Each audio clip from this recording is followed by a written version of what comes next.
Liderato ng PNP nagbabala sa mga maghahasik ng karahasan sa pagsisimula ng local campaign period. Si Mar Gabriel sa detalye ng balita, Mar. Mahigpit ang babala ni PNP Chief General Romel Francisco Marbil sa mga magtatangkang guluhin ng eleksyon sa pamamagitan ng dahas at pananakot. Ayon sa General, gagamitin ng PNP ang buong pwersa ng batas laban sa sinuman na magtatangka na manipulahin ang halalan at manggulo sa proseso nito.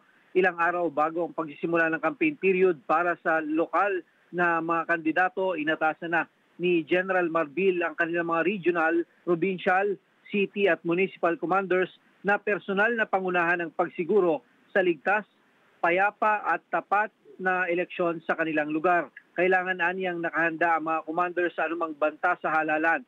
Kailangan din nilang umaksyon ng mabilis at patas sa anumang insidente.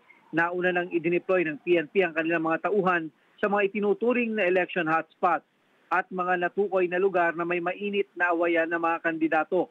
Naglagay na rin sila ng mga police assistance desk at naglatag ng security plan sa mga campaign venues.